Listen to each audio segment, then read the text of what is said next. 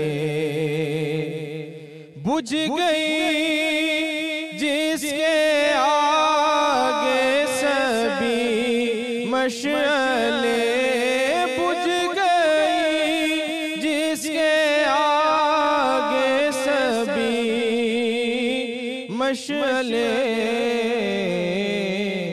شمع وہ لے کر آیا ہمارا نبی، شمع وہ لے کر آیا ہمارا نبی، شمع وہ لے کر آیا ہمارا نبی، اپنے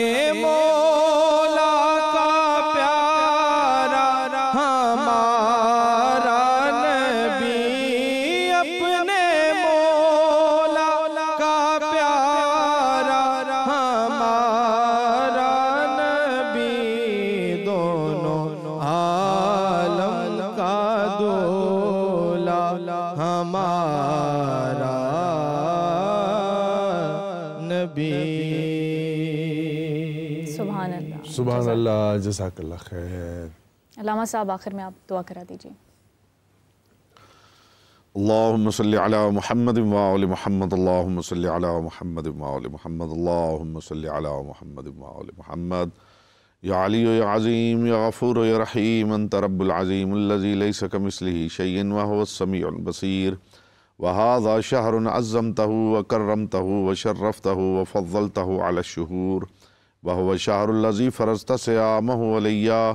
وهو شهر رمضان الذي أنزلت فيه القرآن هدى للناس وبينات من الهدى والفرقان. وجعلت فيه ليلة القدر وجعلتها خيرا من 1000 الشهر. فيا ذا المن ولا يمن عليك من علي بفكاك ركبتي من النار في من تمن علي وأدخلني الجنة برحمتك يا أرحم الراحمين. اے پروردگار عالم، بحق محمد و اہل بیت محمد، جہاں جہاں مسلمان مومنین آباد ہیں ان کے گھروں کو ہر طرح کی مصیبت سے، پریشانی سے، بیماری سے، نقصان سے، ارضی و سماوی آفات و بلیات سے، حادثات سے محفوظ و مامون فرما. پروردگار مسلمانوں کے بچوں کو زمانے کے شر سے محفوظ فرما. ان بچوں کو دن دوگنی رات چوگنی ترقی عطا فرما. پروردگار عالم ان کے گھروں کی حفاظت فرما. پروردگار تجھے واسطہ محمد و اہل بیت محمد کا ملک پاکستان کی حفاظت فرما. پروردگار اس ملک میں رہنے والے سب باسیوں کی حفاظت فرما. پروردگار تیری بارگاہ میں اس خاص مہینے میں اور حالت روزہ میں تیری بارگاہ میں دست بدعا ہے. پروردگار سب مسلمانوں کے روزوں کو اپنی بارگاہ میں قبول و منظور فرما اور اپنی حیثیت اور اپنے معیار کے مطابق لوگوں کو اس کا اجر عطا فرما. پروردگار ماہ رمضان المبارک میں ہمیں صبر و تحمل سے رہنے کی توفیق عطا فرما. ہمارے اندر قوت برداشت پیدا فرما. پروردگار تجھے واسطہ محمد و اہل بیت محمد کا تمام دنیا کے مسلمانوں کے آپس کے اختلافات کو رفع فرما. پروردگار اتفاق و اتحاد و یگانگت کو دوام عطا فرما. اور مالک سب سے بڑی دعا تیری بارگاہ میں ہے، سرکار مہدی علیہ السلام کو جلد اذن ظہور عطا فرما. وصلی علی محمد وآل محمد وعجل فرجہ.